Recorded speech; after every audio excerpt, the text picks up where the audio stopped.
నమస్కారం. ప్రేక్షకులకు వినాయక చవితి శుభాకాంక్షలు. గణం అంటే సమూహం. ఈ విశ్వమంతా అనేక గణాలమయం. ఈ మహాగణాలన్నీ ఏకమైతే విశ్వం సాకారమవుతుంది. మనుష్య, వృక్ష, జంతు, చరాచర గణాల సమన్వితమే సృష్టి. ఎన్నో గణాలతో కూడిన ఈ సృష్టికి అధినాయకుడు వినాయకుడు. అలాంటి ఘనమైన గణపతి దివ్యతత్వాన్ని, గణేశ ఆరాధన వల్ల చేకూరే విశిష్ట ఫలితాన్ని, తొలివేలుపైన పసుపు గణపతి విలక్షతను శరణు గణేశ అనే ప్రత్యేక కార్యక్రమంలో వీక్షిద్దాం.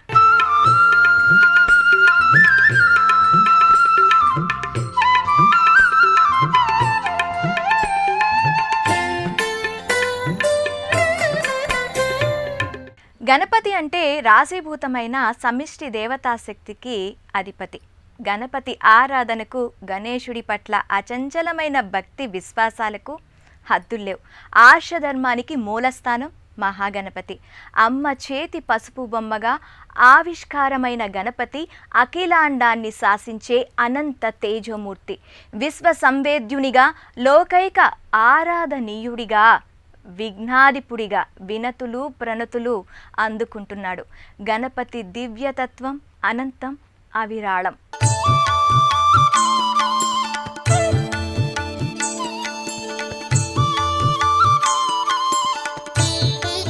శరణు గణేశ సర్వవిఘ్నహరం దేవం, సర్వవిఘ్న వివర్జితం, సర్వసిద్ధి ప్రదాతారం వందేహం గణనాయకం. నమ్మి కొలిచే భక్తులందరి యోగక్షేమాలను అందిస్తూ వారు చేపట్టిన వ్యవహారాలన్నింటినీ జయప్రదం చేసే విజయప్రదాత గణపతి. గణపతిని కాలాన్ని నియంత్రించే కాలనియమ ప్రవర్తకుడు అని వేదం కీర్తించింది. గణపతి అర్చన సంవిధానాన్ని అపురూప భావనగా సనాతన ధర్మం దర్శిస్తోంది. భగవత్ చైతన్యం భిన్న పార్శ్వాల్లో ప్రకటితమవుతుంది. ఆ చైతన్యానికి అనేక రూపాలు కల్పించుకుంటే సమస్త విజయాలకు, విఘ్న నివారణకు అధిష్టాన దైవంగా ఆర్షధర్మం గణపతిని ప్రతిపాదించింది. శబ్ద బ్రహ్మగా, విద్యావాచస్పతిగా, విఘ్న నియంత్రకుడిగా, మోదకారకుడిగా, ఆనందభువన సమ్మోహకునిగా, శుభంకరుడైన దివ్యరూపుడిగా గణపతి ప్రకటితమవుతాడు. వేద ప్రమాణాన్ని బట్టి వర్ష ఋతువులో సంవత్సరం ప్రారంభమవుతుంది. కాలచక్ర భ్రమణంలో మొదటగా వచ్చేది దక్షిణాయనం. ఈ దక్షిణాయనంలో గణపతి పూజను వ్రత విధానపూర్వకంగా నిర్వహించుకోవడం వల్ల సకల శ్రేయస్సులు లభిస్తాయని పురాణాలు నిర్దేశించాయి. దేవగణ సంబంధితమైన అధీనపతిగా, కర్మల నిర్మాణ దక్షుడిగా, క్రాంతదర్శిగా, అపరిమిత తుష్టిని ప్రసాదించే దైవరూపుడిగా, మంత్రాధిష్టాన దైవంగా ఉపనిషత్తులు గణపతి రూపాన్ని ప్రతిపాదించాయి. గణపతి ఎంతో ప్రాచీనమైన దైవం. సృష్టి ఆరంభం కన్నా పూర్వమే గణేశుణ్ణి దేవతలందరూ ఆరాధించారు. అందుకే గణేశుడి ఆరాధనతో ఊరూరా భక్తులు తరిస్తున్నారు. ఘనమైన అనాదిదేవుణ్ణి, ఆదిదేవుణ్ణి అనునిత్యం పూజిస్తున్నారు. ప్రతి గ్రామానికి అధిదేవతగా గణపతి అలరారుతున్నాడు. ఈ భూమి ఈశ్వరుడికి ప్రతీక. భూమిపై ఉన్న పచ్చదనం, ప్రకృతి పార్వతీదేవికి సంకేతం. భూమికి ఉన్న గురుత్వాకర్షణ శక్తి గణపతికి సంకేతం. భూమి సూర్యుని చుట్టూ నిర్ణీత కక్షలో ప్రయాణిస్తుంది. ఆ కక్ష కుమారస్వామికి ప్రతీక. ఇలా సృష్టిచక్ర గమనానికి, కాల సంవిధానానికి, భూశక్తికి, ఖగోళ రహస్యాలకు గణపతి తత్వం అనుసంధానమై ఉంటుంది. గణపతి రూపం ఎన్నో అంశాలకు ప్రతీకాత్మకంగా పేర్కొనబడింది. గణపతి స్వరూపమే ఎన్నో సందేశాల సమాహారం.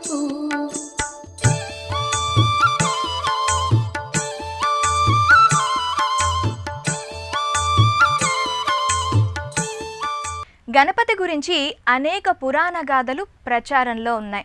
స్కంద, వామన, పద్మ పురాణాలు, శివరహస్యం, తత్తిర్యోపనిషత్తులలో గణపతిని గజముఖడిగా అభివర్ణించాయి. శివపురాణం, వరాహ పురాణం, బ్రహ్మ వైవర్త పురాణాలు గణపతి పుట్టుకకు సంబంధించి ఎన్నో విలక్షణమైన, విచిత్రమైన గాథల్ని ప్రస్తావించాయి.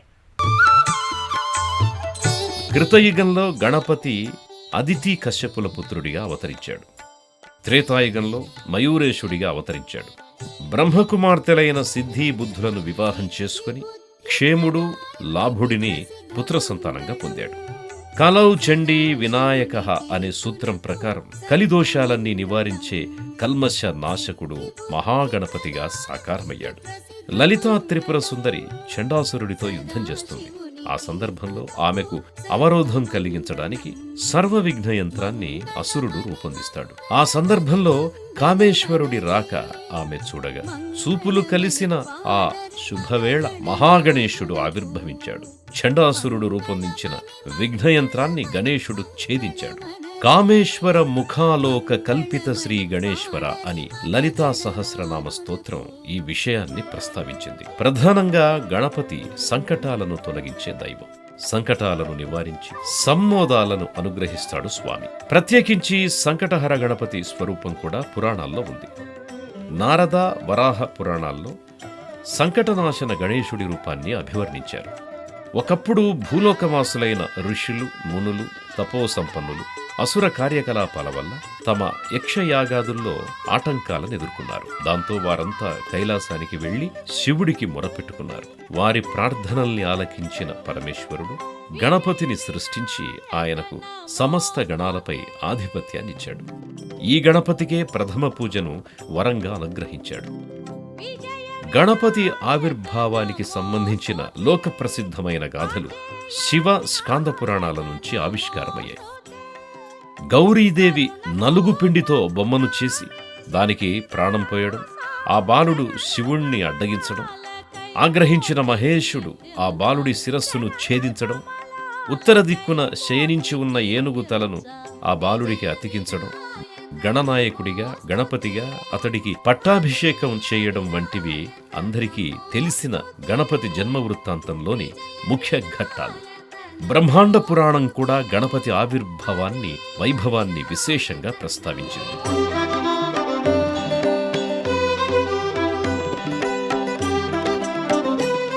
మన సంప్రదాయంలో ఏ శుభకార్యమైనా గణపతి పూజతోనే ప్రారంభమవుతుంది. వినాయక వ్రతకల్పాన్ని సైతం గణపతి పూజతోనే ఆరంభించడం మన సనాతన ధర్మంలో ప్రత్యేకత. గణపతి రూపాలలో పసుపు గణపతి అత్యంత శ్రేష్టమైనది. విశ్వరూపుడైన విరాటమూర్తి అయిన గణపతి చిన్న పసుపు ముద్దలో ఒదిగిపోతాడు. ఈ గోరంత పసుపు గణపతిని మన సాంప్రదాయం మహాగణపతిగా పేర్కొంది.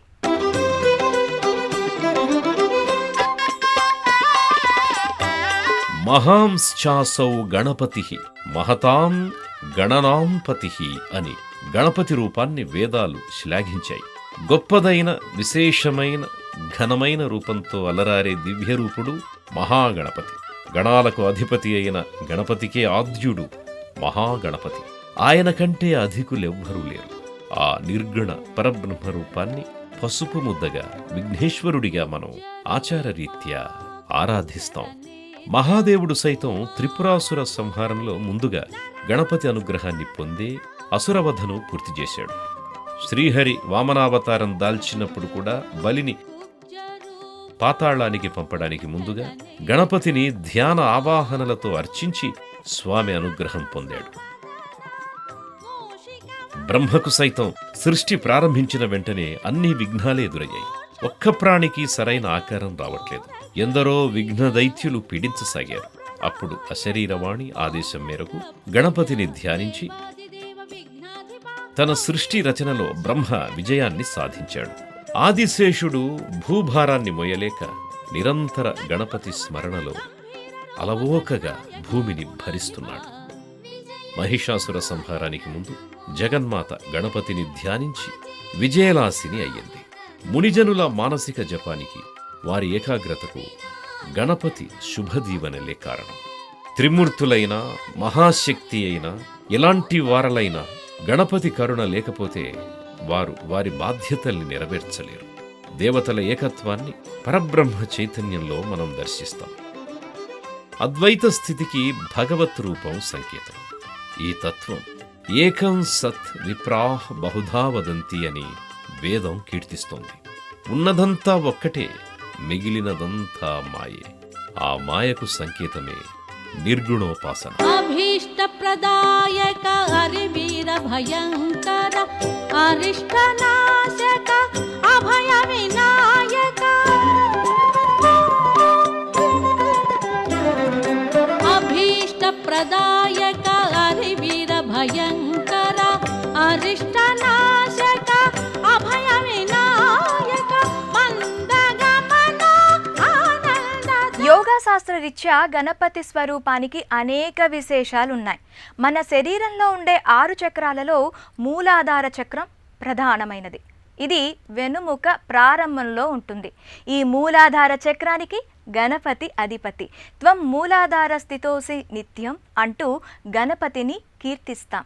మూలాధార చక్రం భూతత్వానికి సంకేతం కాబట్టి భూమికి సంకేతంగా మట్టితో గణపతిని తయారు చేసి మూలాధారానికి అధినేత అయిన గణపతిని ఆరాధించడం వల్ల విఘ్నేశ్వరుడి కృప సత్వరం సిద్ధిస్తుంది. సురగణనాయక విద్యనొసగే సిద్ధి వినాయక. భారతీయ సనాతన ధర్మంలో ఆర్ష సంప్రదాయంలో నిర్గుణమైన ఉపాసనకు ప్రాధాన్యత ఉంది. అందుకే ముందుగా ప్రతి పూజలో, వ్రతంలో, శుభకార్యాలలో నిరాకారుడైన పసుపు గణపతిని పూజిస్తాం. వినాయక చవితి నాడు చేసే వినాయక వ్రతంలో కూడా మొదట పసుపు వినాయకుణ్ణి అర్చించి ఉద్యాపన చెప్పి ఆ తరువాతే వినాయక ప్రతిమను పత్రితో పూజ చేస్తాం. పసుపు గణపతి ఆత్మజ్ఞానాన్ని అనుగ్రహిస్తే అర్చామూర్తి సమస్త సంపదలు అనుగ్రహిస్తాడని గణేశ పురాణం పేర్కొంది. ప్రతి శుభకార్యంలో పసుపు ముద్దనే గణపతిగా భావించి పూజిస్తాం.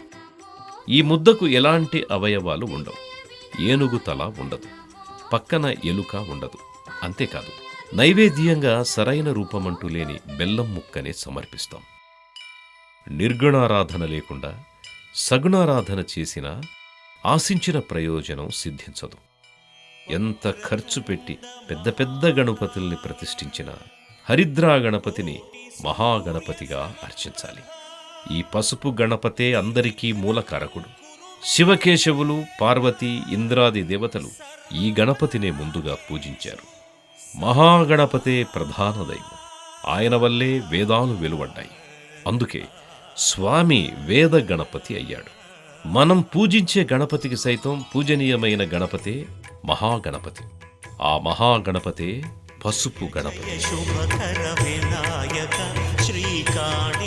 అసురుణ్ణి వధించే క్రమంలో గణపతి అసురుణ్ణి మింగేస్తాడు. ఆ అగ్నితత్వ బాధను తట్టుకోలేకపోతే గణపతి ఉదరంపై దేవతలు గరికను ఉంచారు. గరిక సహజమైన ఉష్ణ నిరోధకం కాబట్టి గణపతి తాపం ఉపశమించింది. అప్పటి నుంచి గణపతికి గరిక ప్రియమైన పూజా ద్రవ్యమైంది. ఇలాంటి ఎన్నో నేపథ్యాలు గరికతో ముడిపడినవి. శ్రీ గణనాథ జయ గణనాథ సిద్ధి వినాయక. సహస్ర పరమాదేవ శతమూలా శతాంకుర సర్వణం హరతుమే పాపం దూర్వా దుస్వప్న నాశిని అని దూర్వా సూక్తం చెబుతోంది. సకల కల్మషాలను తొలగించే సర్వశ్రేష్టమైన ఔషధియుక్తమైన మూలికా ద్రవ్యం గరిక. దుష్టతలంపుల ప్రభావాన్ని తొలగించే శక్తి ఉన్న గరిక పరమాత్మ రూపమిది. గణపతి ఆరాధనలో ఎన్ని రకాల పుష్పాలను వినియోగించినా అతి ముఖ్యమైన స్థానం మాత్రం గరికదే. నందీశ్వరుడు తనకెంతో ప్రియమైన గరికను వినాయకుడి పట్ల ఉన్న భక్తితో సమర్పణ చేశాడని పురాణ గాథ. ముద్గల పురాణంలో వినాయక చవితి పూజా నియమాల గురించి విస్తారంగా వర్ణితమై ఉంది. భరతుడికి కణ్వ మహర్షి గణపతి తత్వాన్ని, వినాయక ప్రతి సంవిధానాన్ని వివరించినట్లు పురాణం ప్రస్తావించింది. మట్టి గణపతి ఆరాధనే సర్వశ్రేష్టమైన గణపతి ఆరాధన అని ముద్గల పురాణం వివరించింది. ఆకాశం నుండి వాయువు, వాయువు నుంచి అగ్ని, అగ్ని నుంచి నీరు, ఆ నీటి నుంచి భూమి ఆవిష్కారమయ్యాయి. భూమి స్థాణువు, నిస్తేజము అయినది, జడ పదార్థం. నీరు ప్రాణకారక శక్తి. ఈ రెండు సమ్మిళితమైతే ప్రాణశక్తి ఆవిర్భవిస్తుంది. అందువల్ల భూమి నుంచి వృక్షజాలం, ఆహార పదార్థాలు, ఔషధాలు ఉత్పన్నమవుతున్నాయి. ప్రాణదాయక చైతన్యరహిత శక్తుల మేలు కలయికతో సృష్టి కొనసాగుతోంది అని సంకేతించి చెప్పడానికే గణపతి ప్రతిమను మట్టి, నీరు కలిపి తయారు చేసి పత్రితో పూజిస్తారు. ఉజ్జగంబులా వివిధ రీతులలో గణేశ ఆరాధన చేయడం వల్ల పలు ప్రయోజనాలు సాకారమవుతాయి. సత్వర ఫలానికి వెనువెంటనే స్వామి అనుగ్రహాన్ని పొందడానికి వినాయకుణ్ణి ఆరాధించే క్రమాన్ని మన సాంప్రదాయం సూచించింది. శుభ లాభాలకు, క్షేమకరమైన జీవనగతికి గణపతిని పూజించే సంవిధానాలు ఎన్నో ఉన్నాయి. సులభతరమైన పూజతోనే విఘ్నాధికుడు సంతుష్టుడవుతాడు.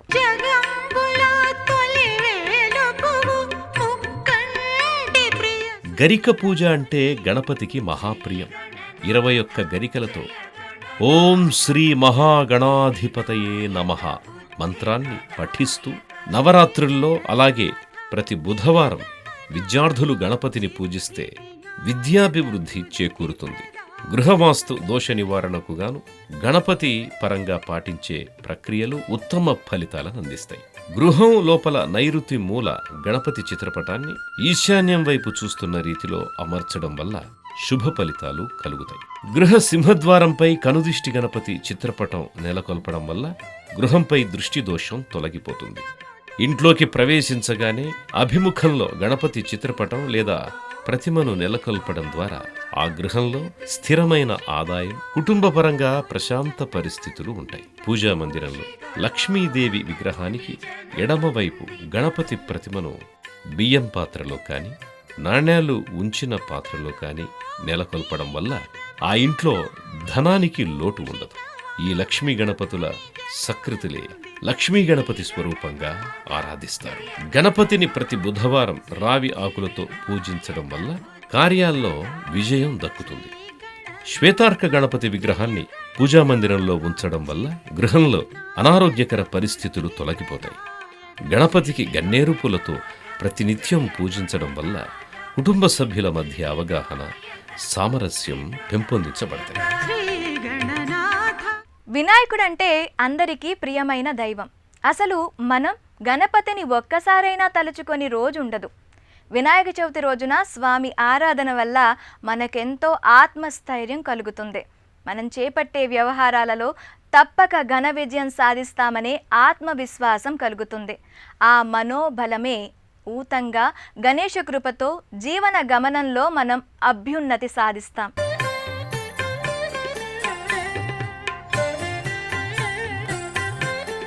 గజాననుడు పుష్టికి, సంతుష్టికి, మహోగ్ర బలానికి సంకేతం. బలవంతులలో అధికుడు, బలత్వానికి అధిదేవతగా హేరంబుడైన గణపతి ప్రకాశిస్తున్నాడు. ప్రశాంతమైన మానసిక స్థితి అలవడాలి అంటే లంబోదర గణపతిని ఆరాధించాలి. వ్యవసాయదారులకు తమ పంటలు బాగా పండాలంటే మహోదర గణపతిని వ్యవసాయ క్షేత్రంలో పూజించాలి. ఎక్కువ విఘ్నాలు కలుగుతూ విద్య, వ్యాపార, ఉద్యోగపరమైన ఆటంకాలు సంభవిస్తుంటే వక్రతుండ గణపతిని పూజించాలి. మనోధైర్యం సడలి భిన్నమైన ఆలోచనలతో మనసు సంచరిస్తుంటే ఏకదంత గణపతిని ప్రార్థించాలి. శుభకార్యాలు వాయిదా పడుతున్నా, గృహపరంగా వివిధ రకాల సమస్యలు తలెత్తుతున్నా వికటరాజ గణపతిని పూజించాలి. శుభమంగళ దీవెనల కోసం సమస్త శ్రేయస్సులు నిరంతరం అన్ని చోట్ల అన్ని వేళలా చేకూరడానికి విఘ్నరాజ గణపతిని ప్రతి గృహంలో, కార్యాలయాల్లో, పారిశ్రామిక, వ్యాపార, వాణిజ్య స్థలాల్లో నెలకొల్పుకొని నిత్య ధూపదీప నైవేద్యాలతో పూజించాలి. ఇలా అష్టమూర్తులుగా వెళ్లి విరిసే గణపతి రూప వైవిధ్యం భక్తులందరికీ సమస్త శుభదాయక ఫలితాలను అనుగ్రహింపచేస్తుంది.